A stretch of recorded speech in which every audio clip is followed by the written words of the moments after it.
today we're gonna remake Houdini by Dua Lipa, and it's gonna sound like this.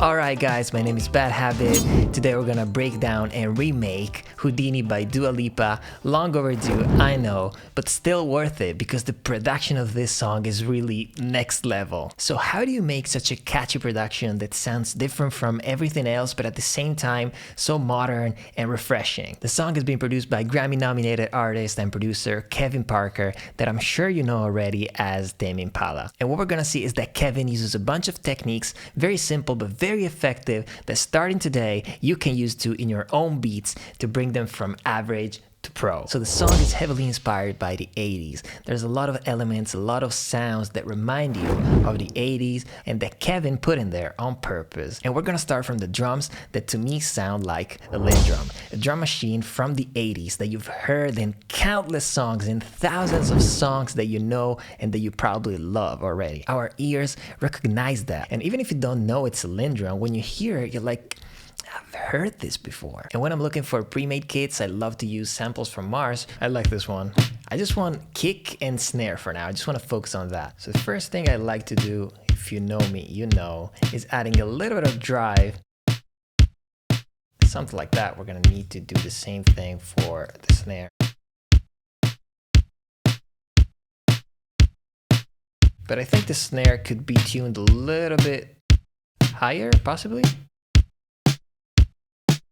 Yeah, I kind of like this because I want the snare to be really short, really snappy, and probably I'm gonna have to layer it with something else, but I want to make sure that I have a strong Lindrum body underneath for both the kick and the snare. And to make it sound a little bit older right away, I want to add some tape. Yeah, tape. Let's try old tape.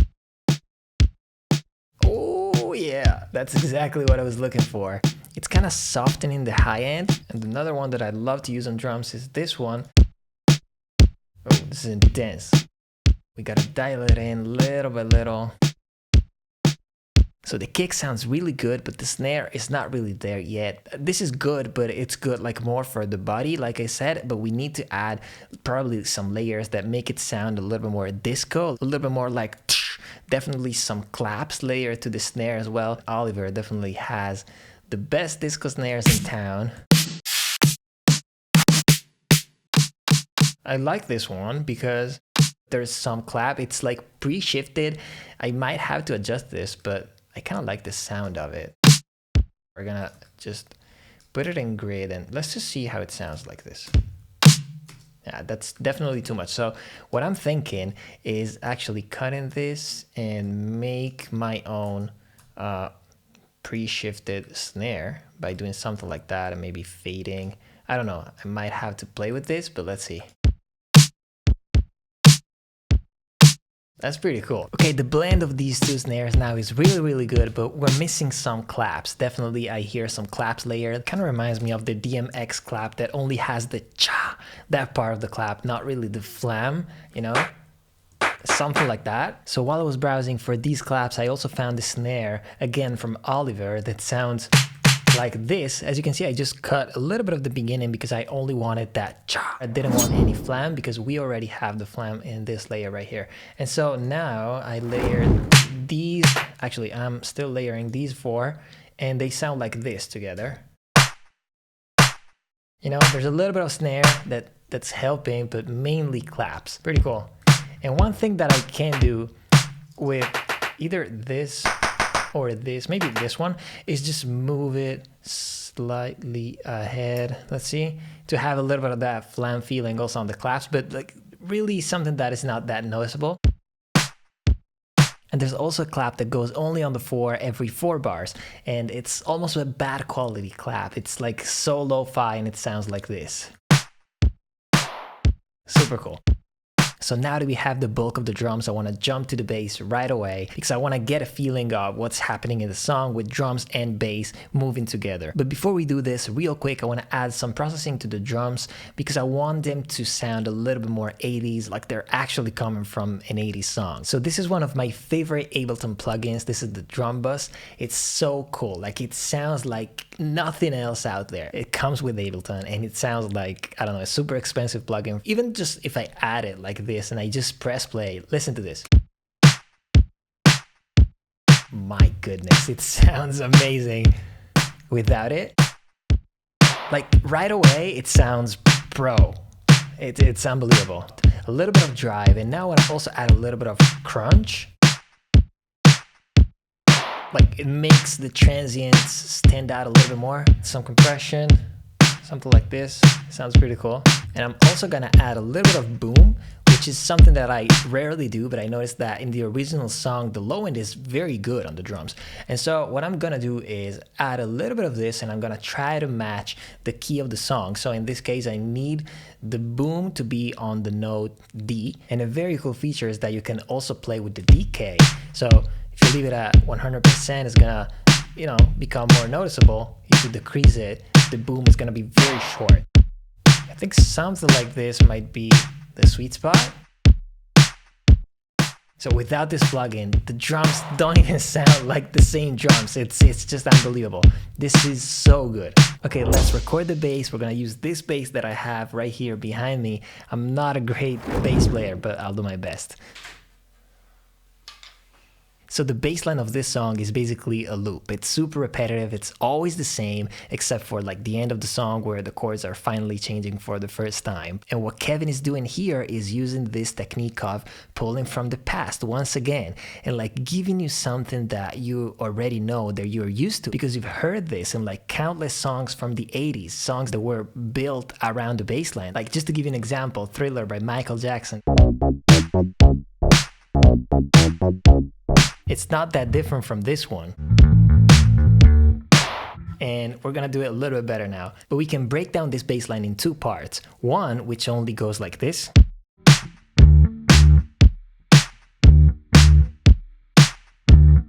And the other one, which is that super cool fill that goes like.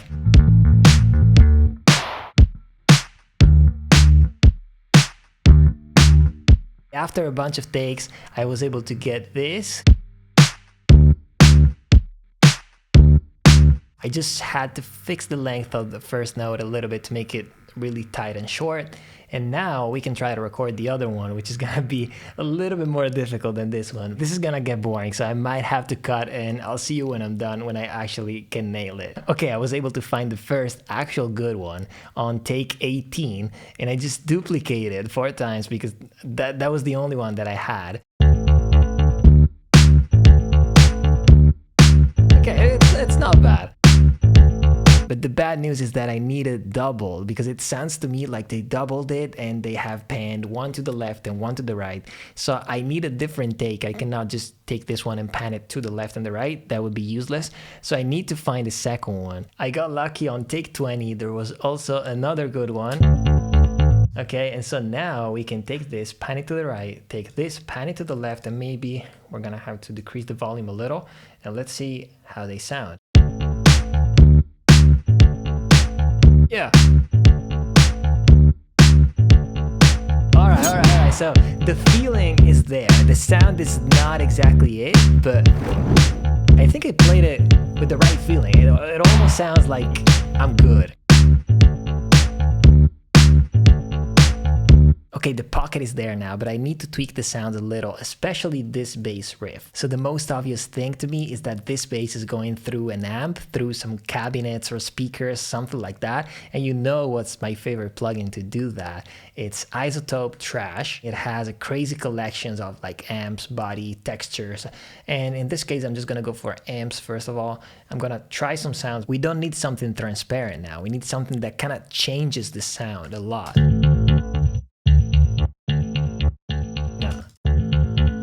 Nope. Okay, this one is starting to get a little closer, but interesting. So So let's remember this one, but I want to keep looking. Oh, this one has a lot of low end, but it's really interesting. Let me also add some distortion or something like that. There's too much low end, of course. Like, don't mind the low end for now. Like, we're gonna take care of it. But actually, let me do it now. Less over here, and I added some frequencies here. I wanted to hear a little bit more of this speaker effect, you know? And I just got rid of one frequency that was kind of, you know, like a whistle that I was hearing. This is pretty cool. So what if we also add a chorus to this to make it sound a little bit wider, and then we'll see when we pan it what to do. But yeah, that's the one. Oh,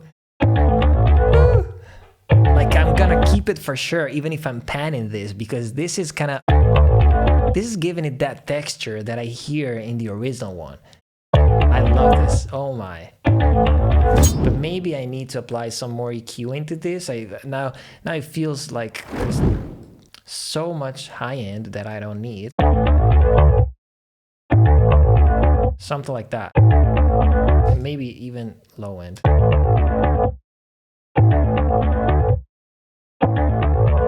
If I just mute all of these plugins and we go back to like how the bass was sounding when we recorded it, listen to this. Like, what the hell? Ah.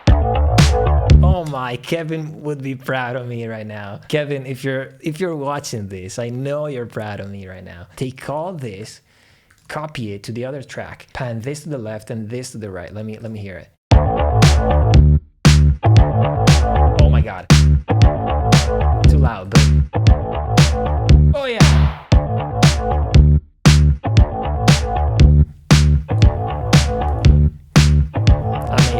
Amazing. But now this bass is becoming too important compared to this other bass right here. So I might have, you know, to make it maybe a little bit more distorted, a little bit more present.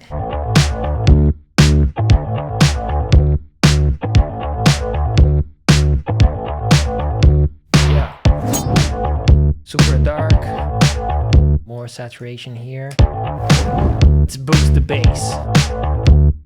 Yeah.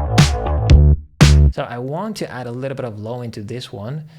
And there's one plugin that I don't really use that much, but I want to try this. It's called like sub something. No, this one is too advanced. I need this one, which is the, okay, yeah, this one right here. Let me add a little bit of low end. Something like 32 hertz. Yeah, exactly. There we go. Oh my god, this is sounding insane. So how can you apply this technique to your productions? You can clearly see that Kevin is taken from the past. He's taken from the past with the bass line that kind of reminds of Thriller and many other songs based on a bass line that never changes, a very repetitive bass line. And he's taken from the past with the drums, using a drum machine that was very popular in the 80s that your ears recognize. And even if you don't know what the Lindrum is as a listener, your ears know. And he's doing it with the keys as well, that we're gonna do in a second. He's taking from songs that have worked in the past, but not just ripping them off. It's not just copying the sounds, copying the melody, copying the chords, not at all. He's actually repurposing some of these elements that your subconscious knows, but putting his creative spin into them, creating something new that at the same time sounds familiar. So let's move on to the keys now, because what he did with the chords is a perfect example of this. So the main chords are coming from the Juno, another synth from the 80s. And I have the plugin right here, but lucky for me, I have the real thing back there. That's the Juno. And we're going to use that one. We're going to record it in a second. But before we take care of the sound, I want to talk about the chords, because that's where he's taking from the past. The way he's using the chords, that's what's special. This is a big takeaway that you can try to apply to your own songs. These are the chords of Houdini. And it kind of reminds me of that song, It's My Life by Talk Talk, which is a song I think from 1984, possibly. And that song, the chords were these. Okay? It's my life. That song, yeah, I know you know it. And then we can go back to Houdini, right? I mean, it's a different key, but it's that world, you know? The chords are moving the exact same way with the same rhythm. The chords are different, but like it's similar the way he's using the chords.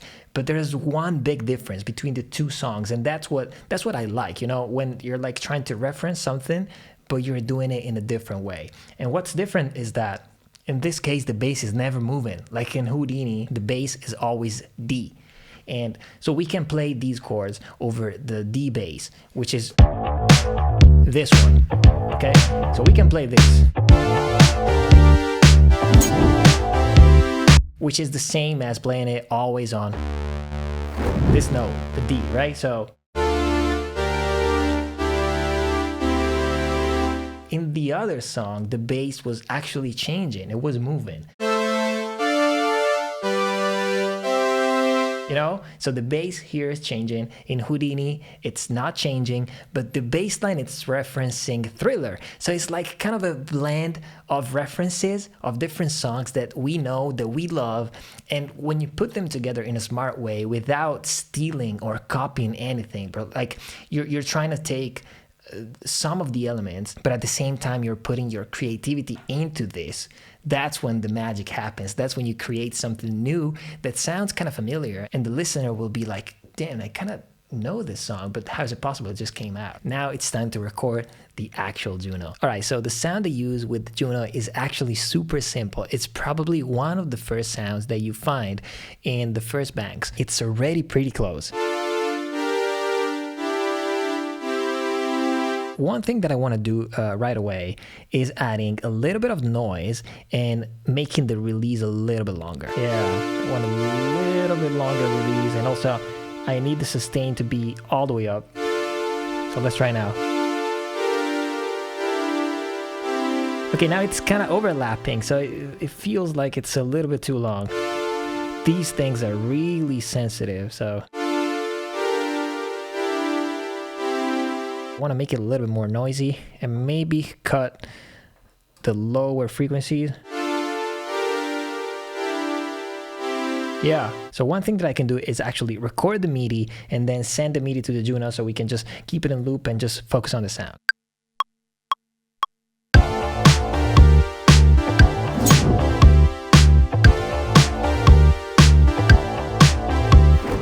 One thing that I love to do is adding a little bit of LFO to the sound to make it vibrate as the sound plays. So listen to this. If I do this, you know, we don't want this to be that extreme, but I want a little bit of this. So one very cool thing that you can do is adding the LFO and then adding a little bit of delay. So it doesn't start acting right away, but after a little while. You can hear that now the chords are playing, and then after a little bit, the LFO is kicking in. But it's still too much. That's pretty cool. This is gonna be our sound for the chorus. So let's record it. And now for the verse, the patch is actually pretty similar, but it sounds to me like instead of a saw wave, I'm hearing a pulse wave. No, a little bit more.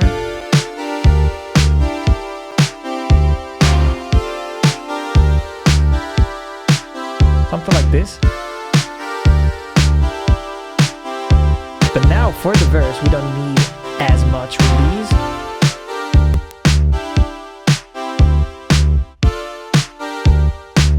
Yeah, and now we have the verse Juno, which is a little bit shorter.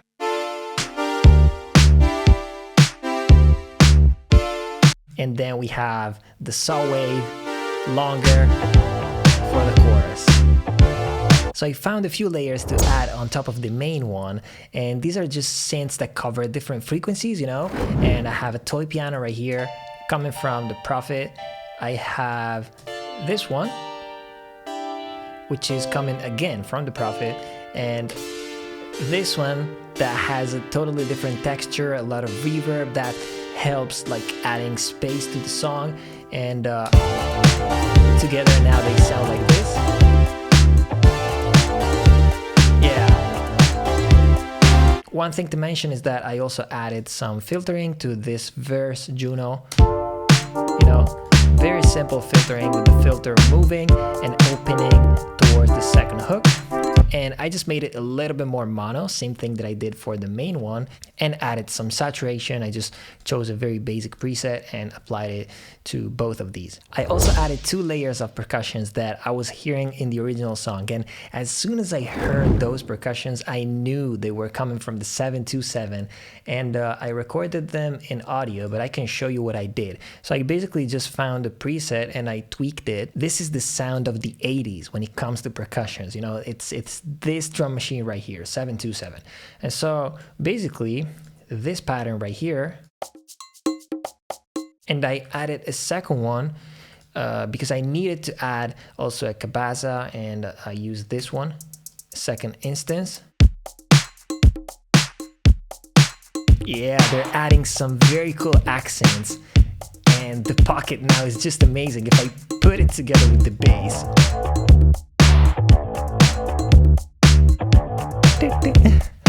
So now there's one thing missing, which is probably my favorite part of the song. In the verse, the bass line is going away, and we have the drums. We have this simple bass that goes, that's it. But we have a clavinet that's playing a super cool part, creating a unique pocket. Like, it's impossible to stand still.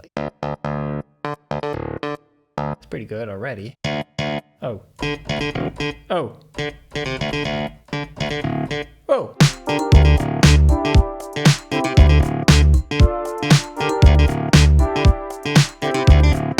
Ah! Oh my god, I want to record this one. Okay guys, I know I'm a perfectionist, but I got to take 33 to get the perfect one.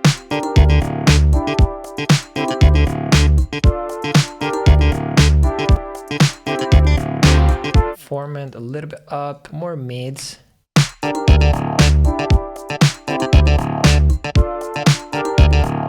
So much better. But this is not enough. It needs to be layered with something else. And this is the one I added, pretty simple, just a clavi through an amp. Makes it sound a little bit dirtier, I guess. And I also wanted to add one more layer, which is basically hitting only certain notes. This is coming from the Juno. It's not really a clavinet, you know, but I just needed this frequency to kind of, I don't know, to kind of help. Now, the only thing that I want to do to these is adding a little bit of compression, because I want to make sure that they sound cohesive, you know, like they're actually one sound.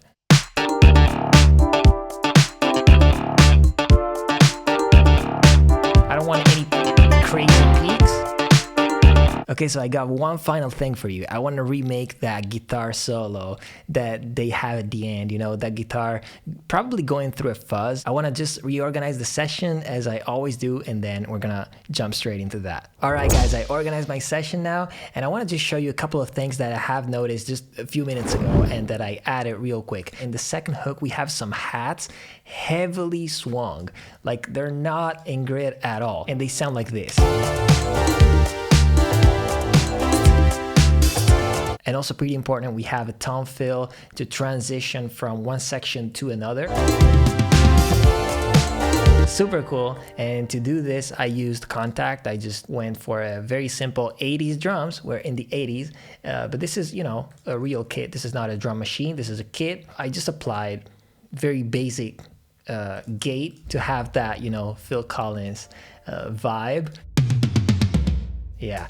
Oh, and yes, also you can see that the panning is going from left to right to kind of simulate a drummer that's playing the toms, you know, which in the drums would be going from here to the right. And so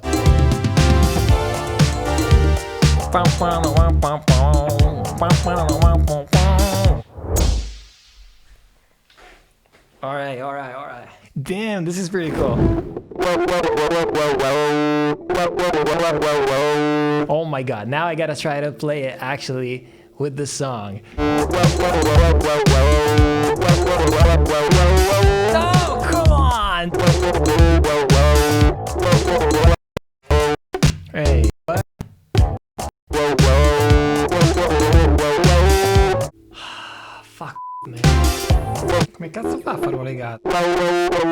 No, non ci siamo ancora, ma quasi, proviamo con...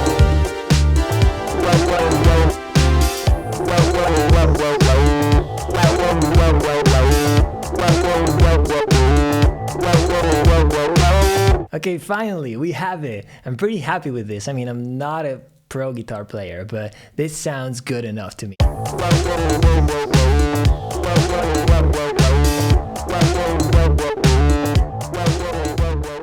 And here we have it, Houdini by Dua Lipa. I had so much fun remaking this song, so I really hope that it was fun for you too, and I hope that you learned something. Don't forget to drop a like on the video, subscribe to the channel if you aren't already. If you have any questions, leave a comment below. Thank you so much for watching. I'll see you in the next one.